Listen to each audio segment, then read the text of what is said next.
मी news 24 प्रतिनिधी विनोद शिंगे आज कुंभोजीत आलो आहे। कुंभोज गावचे उपसरपंच, ग्रामपंचायतचे सदस्य, युवा कार्यकर्ते अजित देवमोरे यांनी नुकतीच आपण आमदारकी लढवणार अशी घोषणा केल्या। गटातटाचं राजकारण न करता कोणत्याही पक्षाने आपल्याला उमेदवारी दिली असती आपण नक्की स्वीकारू, त्याच पद्धतीने नाही उमेदवारी दिली तर अपक्ष निवडणूक लढवण्याची घोषणाही त्यांच्या कार्यकर्त्यांनी केलेली आहे। प्रथमतः मी आपले आभार मानतो, आपल्याला धन्यवाद देतो की माझे विचार आणि माझी भूमिका जाणून घेण्यासाठी आज इथं आपण माझ्यासोबत इथं बसला आहात।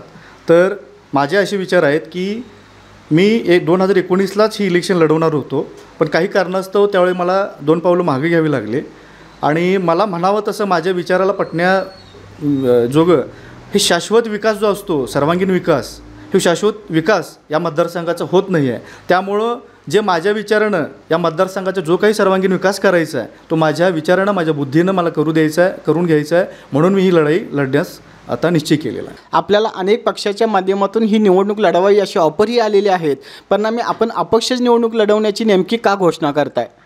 नाही, सध्याला आम्हाला आता कोणताही पक्ष अजून घोषित किंवा अधिकृत वगैरे असं आम्हाला अजून झालेलं नाही आहेत। त्यामुळं अपक्ष म्हणून आम्ही पहिल्यापासूनच तयारी करत होतो, कारण का आमच्यासारख्या सर्वसामान्य कुटुंबातील एका व्यक्तीला किंवा कोणतेही राजकीय बॅकग्राऊंड असणाऱ्या नसणाऱ्या अशा भूमिकेतला मी माणूस आहे। त्यामुळं मला कुठलाही पक्ष जवळ करून हे घ्या तिकीट आणि हे लढवा इलेक्शन असं म्हणणारं नाही आहे, कारण का तेवढी आमची आर्थिक सोबतता देखील नाही आहे। जे काय माझे सहकारी मित्र आहेत आणि जी काय आजपर्यंत मी कामं केलेली आहेत लोकांच्या हिताची, त्या बेसच्या त्या जोरावर मी ही इलेक्शन लढू।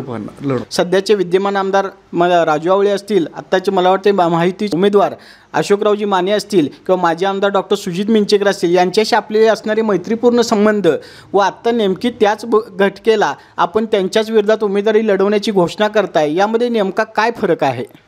नाही, मैत्रीपूर्ण संबंध तर माझे सर्वांशीच आहेत।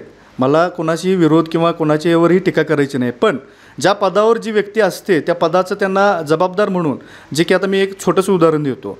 रेशनिंगचा मुद्दा हा तालुका प्रतिनिधी म्हणजे एक आमदार म्हणून जेवढं सोडवायला पाहिजे होतं तो मुद्दा तिथं सुटला गेला नाही। दुसरा विषय असाच तालुक्यातलाच तसा पूर्ण महाराष्ट्राचा सर्वोच्च न्यायालयाने ज्या वेळेला अतिक्रमण निवासी जे गायरानमध्ये जे अतिक्रमण निवासी झालेलं होतं ते निष्कासित करा म्हणून सर्वोच्च न्यायालयानं आदेश दिलं, तर त्या आदेशाच्या अंमलबजावणीसाठी माननीय कलेक्टरांनी असं घोषणा केली की पूर्णपणे आपापलं अतिक्रमण हे काढून घ्यावं, नाहीतर सरकारी कर्मचाऱ्यांच्याकडून ते बुलडोझरनं पाडण्यात येईल। त्यावेळेला हे कुठलाही राजकीय नेता या गोष्टीला पाठिंबा दिला नाही किंवा जनतेच्या बाजूने उभा राहिला नाही। त्यावेळीही मी त्यावेळेला मला वाटतं मी ग्रामपंचायत सदस्य होतो, सदस्यांनाही अलाउड नव्हतं की या आंदोलनात किंवा या भूमिकेत आपण आपलं समर्थन द्यायचं आहे। तर मी जनतेच्या बाजूने उभं राहून या गोष्टीचा पहिली बैठक मला वाटतं मी कुंभोजमध्ये आमच्या गावकऱ्यांना सगळ्यांना घेऊन तिथं बैठक केली होती। त्यावेळेला हे सगळे आमदार म्हणणारे किंवा लोकप्रतिनिधी म्हणणारे जनतेच्या प्रश्नासाठी कुठंच मला दिसून आले नाहीत।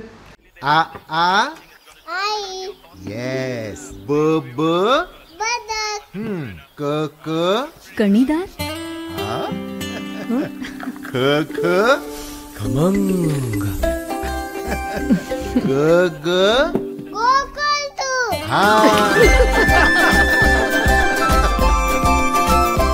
अगदी घरच्यासारखं कणीदार खमंग म्हणजेच गोकुळ तूप।